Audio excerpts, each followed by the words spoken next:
वीरेंद्र सिंह ने जो उचाना में कार्यक्रम किया है, उससे लग रहा है कि वो अभी बीजेपी में बने रहेंगे। चौधरी वीरेंद्र सिंह उचाना में जो कार्यक्रम किया, बीजेपी में थे, बीजेपी में हैं, भी किसी की भी बात कुछ भी आए उसमें चौधरी वीरेंद्र सिंह जी का उससे क्या है। वो तो हर कोई, यानी यूँ तो वहाँ आम आदमी पार्टी के जो लोग राज्यसभा मेंबर हैं वो भी उनको निमंत्रण दे गए। अल्टीमेटली तो उन्होंने वीरेंद्र सिंह जी ने बाद में कहा था कि स्वागत का की क्या दार काट दूंगा, दार के आगे की बात करो, उसके बारे में आपकी क्या प्रतिक्रिया? देखिए, ये प्रतिक्रियाएं आप लोग चौधरी वीरेंद्र सिंह जी से पूछेंगे तो ज़्यादा अच्छा रहेगा। मुझे तो ये मालूम है कि हमारे बहुत एक अच्छे नेता हैं, बहुत अनुभवी नेता हैं, वो भारतीय जनता पार्टी में थे, हैं और रहेंगे। प्रधानमंत्री जी की एक महत्वाकांक्षी परियोजना है हेल्थ सॉइल कार्ड, जो मृदु स्वास्थ्य योजना, उसमें हरियाणा में कुछ भी काम नहीं हुआ है, जबकि हरियाणा हरित क्रांति का जनक भी माना जाता है। नहीं, किसने, आपने अपने आप कमेंट कर दिया, अच्छा नहीं है। 80 लाख, सिर्फ 34 मिनी हेल्थ लैब बनी है। 80 लाख, सुनिए सुनिए सुनिए, 80 लाख हेल्थ कार्ड ये हमने इशू किए हैं। और उन हेल्थ हैं 86 लाख, हमारे कृषि मंत्री साथ बैठे हैं, मैं तो 80 लाख मान रहा था, ये 86 लाख बता रहे हैं। 86 लाख कार्ड हमने इशू किए हैं। हर एक कार्ड के ऊपर उस सॉइल का जो भी पैरामीटर होते हैं वो लिखे जाते हैं और उनको वहाँ पर बताया जाता है कि आपने इस सॉइल पर कौन सी ज़मीन यानी कौन सी फसल बुआई करेंगे, किसका लाभ होगा और कौन कौन सी नहीं करनी है। आप लोग अपने शब्दों को मेरे मुंह में डालेंगे तो ये कभी भी पत्रकारों को शोभा नहीं देता, मीडिया को सीमा में रहना चाहिए। नहीं नहीं, आप बोल रहे हैं, रिपोर्ट हमको भी मालूम है। हाँ, ये आप बोल रहे हैं, बोलना नहीं चाहिए ऐसे। चौधरी वीरेंद्र सिंह का एक और स्टेटमेंट था सर, आपका रिएक्शन जानना चाहता हूं। उन्होंने कहा कि हरियाणा की सरकार बाय द पीपल तो है, लेकिन फॉर द पीपल नहीं। अब ये उनका अपना मत हो सकता है, कब उन्होंने बोला मैंने तो नहीं सुना है कम से कम, क्योंकि मेरे तो बहुत अच्छे संबंध हैं। 8 दिन पहले भी हम और वो मीटिंग करके चंडीगढ़ में बैठे हैं, बहुत से विषयों पर हमारी चर्चा हुई है और जो भी काम वो बताते हैं उनके कामों के सारे काम भी किए जाते हैं। अब कब उन्होंने बोला और क्या आपने बोला, अगेन मैं वही बात कहूँगा कि कोई बात आप हमारे मुँह में डालें, अच्छा नहीं है। नियंत्रण हो पाएगा महंगाई? देखिए, आपको पता है कि ये चीज़ ऐसी है, ये इंटरनेशनल मार्केट की चीज़ है, केवल अपने देश की नहीं है। अपने देश में तो बहुत थोड़ा सा प्रतिशत जो है वो ऑयल प्रोडक्शन होता है, उसका तो कुछ भी कोई उपयोग, उसका कोई ऐसा बड़ा इफेक्ट नहीं होता है। इंटरनेशनल मार्केट के ऊपर चीज़ें डिपेंड करती हैं। और वैसे भी आखिर 5 साल में 6 साल में आपको जानकारी है हमारी जो आर्थिक जो भी स्थिति या आर्थिक जो प्रगति है, हर 6 साल में चीज़ें डबल होती हैं। चाहे किसी की आय है, चाहे किसी का खर्चा है, चाहे महंगाई है। आज से नहीं है ये, जब से देश आज़ाद हुआ तब से लेकर के आज तक मैं कह सकता हूँ हर 6 साल में चीज़ें डबल होती हैं। और वहीं मैं दावा करता हूँ कि पेट्रोलियम के बाजार पिछले 6 साल में डबल नहीं हुए हैं। सर, हरियाणा के अंदर अभी सरकार ने फैसला लिया कि 10 से 20% बसी हुई कॉलोनियों को नियमित किया जाएगा और साथ ही हुडा की तरफ से ये कहा गया है कि हुडा विभाग जो ड्रा नहीं निकालेगा, सिर्फ डी ऑक्शन से बेचेगा, तो इससे अवैध कॉलोनी को बढ़ावा नहीं मिलेगा। नहीं मिलेगा, इसलिए नहीं मिलेगा। पहली बात तो अवैध कॉलोनी का जो खुला खेल था, लोग प्लॉट काटते थे, ज़मीनें बेचते थे, रजिस्ट्रियाँ होती थी, हमने रजिस्ट्रियाँ बंद कर दी हैं, एक बात। दूसरा, जो सामान्य समाज है जिसको हम गरीब समाज कहते हैं, उनके लिए अलग से योजनाएं हमने बनाई हैं। दीनदयाल उपाध्याय में हमने लाइसेंस देने शुरू किए हैं और EWS के मकान भी बनाए जा रहे हैं। हाउसिंग फॉर ऑल हमने डिपार्टमेंट अलग बना दिया है, जो अगले सालों में यानी 1 लाख से ज़्यादा मकान वो सब बनाने वाले हैं। उनको डिपार्टमेंट की ओर से सस्ती ज़मीन दी जाती है। लेकिन जो लोग पैसा खर्च कर सकते हैं और उनको अगर ऑक्शन में लेना पड़ता है तो उसमें कोई आपत्ति नहीं है। कारण क्या है, ये जो मिलीभगत चलती थी खास करके अलॉटमेंट में, उस अलॉटमेंट में तरह तरह की कहानियाँ हम सब सुनते रहे पिछली सरकारों में कि अच्छी कॉलोनी बनाना, उस ढंग से अलॉट कर देना, अलॉट के बाद एप्लीकेशन ले लेना कि हाँ ये प्लॉट ठीक नहीं है और उसको अच्छे स्थान के ऊपर उस प्लॉट की बाद में री अलॉटमेंट कराना, अल्टरनेटिव प्लाट कराने से पहले उसको बेच देना। ये बहुत ऐसे धंधे डिपार्टमेंट्स में चलते रहे, उसको सबको बंद कर दिया है। जैसी जगह है, जैसा प्लॉट है, जिसको पसंद आएगा उतना पैसा दे के जाएगा। आखिर मकान तो मकान ही है, वो खरीदेंगे, बाद में बेचने के लिए उनको कम से कम कुछ समय के लिए प्रतिबंधित हम करेंगे, उसको प्रतिबंधित करेंगे ताकि हर कोई अपने मकान के लिए ले। जैसे जैसे मकान यानी प्लॉट कटते जाएंगे, जिनकी ज़रूरत है लेते जाएंगे, जितनी जिसकी शक्ति है उतना लेगा वो। क्योंकि डिपार्टमेंट आज इन्हीं पिछली पॉलिसीज़ के कारण से, कांग्रेस टाइम की पॉलिसीज़ के कारण से निरंतर घाटे में जा रहा है। यानी इतना घाटे में अनाउंसमेंट तरह तरह की आती रही, हमने वो अनाउंसमेंट भी बंद कर दी है, इसलिए कि अब ज़मीनें एक्वायर नहीं करेंगे, लोगों से ज़मीन खरीदेंगे। तो लोगों को जिस भाव में बेचना होगा उस भाव में खरीदेंगे, प्लॉट जिस भाव में जिसको खरीदना होगा वो खरीदेगा।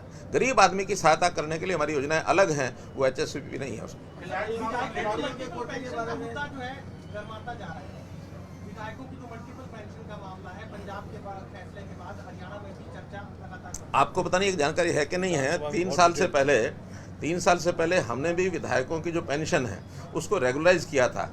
उस समय DA 256% दिया जाता था, हमने 256% ख़त्म करके 2016 का अब जो 28% DA है वो उनको दिया जाता है। लेकिन एक नियम है, कोर्ट के द्वारा फैसला है, कोई एक बार किसी चीज़ को प्राप्त कर लेता उसको आप कम नहीं कर सकते, उसको आगे के लिए रोक सकते हैं। आज ये समझें कि जिन पेंशन जिन विधायकों को पहले से पंजाब में मिल रही है उसको रोक पाएंगे, रोक नहीं पाएंगे। आगे अगले जो विधायक हैं उनके लिए नियम बना सकते हैं।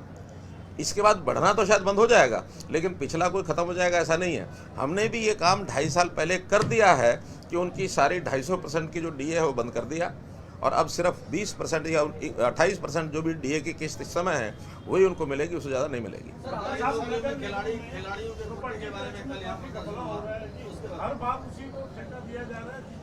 खिलाड़ियों के बारे में एक विषय आपकी जानकारी के लिए बता रहा हूँ। पहले खिलाड़ियों को एक ABC में जो कोटा दिया जाता था 3% का और 10% का था ग्रुप D में। देखने में ये आया कि उसमें किसी मेडल की ध्यान नहीं रखा जाता था, किसी के पास मेडल है कि नहीं है। ठीक है, मेडल है तो स्वाभाविक है उनको सर्टिफिकेट मिलते ही थे। मेडल के अलावा जो लोग खेलों के सर्टिफिकेट, एक्रेडिशन, कौन सा सर्टिफिकेट होता है, एक्रेडिशन क्या, ग्रेडेशन सर्टिफिकेट बहुत से नकली पाए गए। अब उसका कोई प्रमाण नहीं होता कि ये खिलाड़ी कितने समय खिलाड़ी रहा, कब रहा और क्या खेला, कौन सा खेल खेला, इसकी अचीवमेंट क्या है। हमने उसी को रोकने के लिए कि मेडल लेकर के आना ये एक प्रमाण है कि व्यक्ति खेल करके कुछ अचीव करके लाया है। तो अचीवमेंट के आधार के ऊपर हमने नौकरियां दी हैं। ग्रुप A की नौकरियां भी दी हैं, B की भी दी हैं, C की भी दी हैं।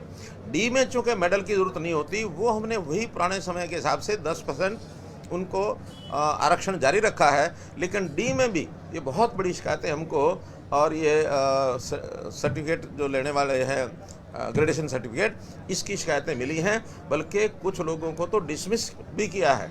इन चीज़ों को रोकने के लिए हमने कहा, बल्कि अगर देखा जाए तो ये नारा हमने नहीं, कांग्रेस ने दिया था, पदक लाओ, क्या पद पाओ, पदक लाओ पद पाओ। हम उसी पर चल रहे हैं, पदक लाएंगे पद देंगे, और वो 3% से ज़्यादा भी हो सकती हैं। कंपैरिजन में जो हमने पिछले साल 3% पर नौकरियां दी हैं और अब इस साल में पदक लाने वालों को दी हैं, पदक वाली नौकरियां लगभग उतनी हैं जितनी हमने पिछले साल आरक्षण में दी है, उतनी हैं, कहीं 2-4 कम ज़्यादा हो सकती हैं। और आगे एक लाभ और होने वाला है कि मान लो पदक, अब ये तो स्वाभाविक है, निरंतर हरियाणा में पदक बढ़ते जा रहे हैं और हरियाणा की परफॉर्मेंस पहले से अधिक बढ़ रही है। ये पदक अगर 3% से ज़्यादा भी होंगे तो भी नौकरी देंगे। ये 4% भी हो सकते हैं, 5 भी हो सकते हैं, 6 भी हो सकते हैं। लेकिन अगर 3% सीमित रखेंगे तो 3 सीमित ही है।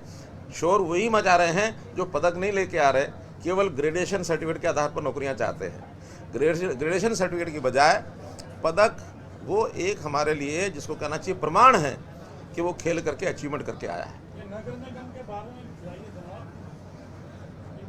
उसी को ठेका दिया जा रहा है, बार बार आरोप लगते आ रहे हैं, लोगों को इतनी भीड़ होती है जैसे कुंभ का मेला हो। आउटस्टैक सर्वे में बार बार मतलब गलतियां आ रही हैं, बार बार ठीक कराने के लिए लोगों को आना पड़ा है। एक ही कंपनी है। देखिए, एक कंपनी है याशी, जिसको ये ठेका 4 साल 5 साल पहले दिया था और बार बार नहीं दिया जा रहा। उसी का पूरा ठेका है कि वो सब की रजिस्ट्रेशन करके सबके ID तैयार कराएंगे और उसमें फिर कलेक्शन का काम भी उनको पहले दिया था, कलेक्शन भी वही करेंगे।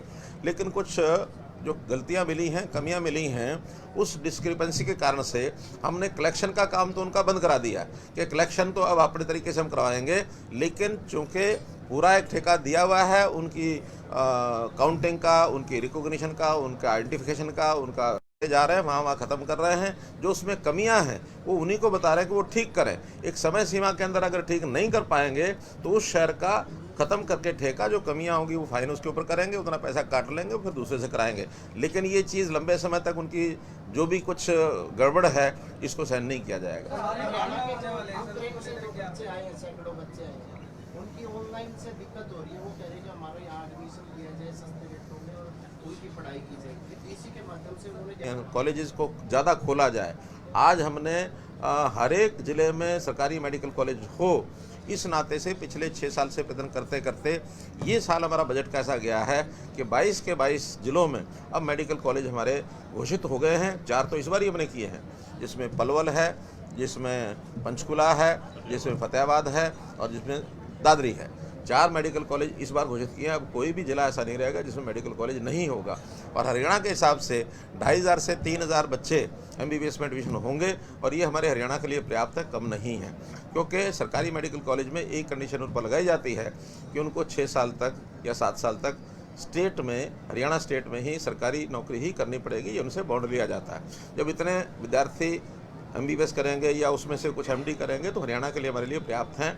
हाँ, क्योंकि आज प्रोफेशनल ऐसे लोगों की ज़रूरत ज़्यादा है तो यहाँ जो एडमिशन करती है वो मेडिकल काउंसिल ऑफ इंडिया करती है। उनका एक ट्रांसपेरेंट तरीका है, उस ट्रांसपेरेंट तरीके में जो भी मेरिट में यहाँ आते हैं उनको सबको एडमिशन देश भर में मिलता है। फिर भी कुछ बच्चे जो लेना चाहते हैं एडमिशन, उनकी बारी नहीं आती है, वो फिर इधर उधर जाते हैं।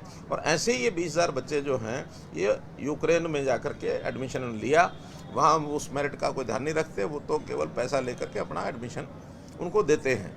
अब चूँकि एक घटना घट गई, दुर्घटना ही है वास्तव में, वो उनका कोई हमारे देश से कोई संबंध नहीं उस घटना का, लेकिन चूँकि हमारे देश के नागरिक हैं, हमको उनको सुरक्षित वापस लेके आना था।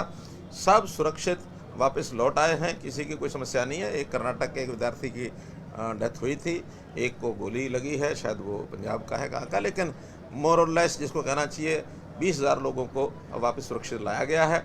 एडमिशन के नाते प्रधानमंत्री जी ने कहा है कि जिनकी फाइनल डिग्री हो गई है उनको इंटर्नशिप की तो यहाँ हम अवसर दे देंगे, क्योंकि उनकी डिग्री फाइनल हुई है। एक एग्ज़ाम लेना होता है, बाहर से जो भी MBBS करके आते हैं उनका एग्ज़ाम होता है, वो एग्ज़ाम ले लेंगे और उनमें जो पास होंगे उनको सबको इंटर्नशिप यहीं कराएंगे।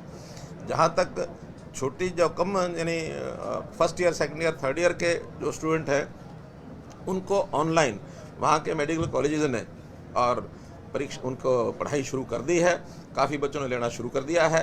जो कि कोई निर्णय अगर करना होगा इनको एडमिशन देने का तो कोई ना कोई इनका एग्ज़ाम होगा, और करेगी भी तो MCI करेगी, सेंट्रल गवर्नमेंट करेगी, स्टेट इसमें नहीं करेगी। स्टेट को अपील जो प्रधानमंत्री जी ने की है वो यही की है कि वहाँ भी जो प्राइवेट मेडिकल कॉलेज हैं वो अपनी फ़ीस कम करें, लेकिन इसमें इतना बड़ा फीस का विषय नहीं है जितना बड़ा मेरिट का विषय है।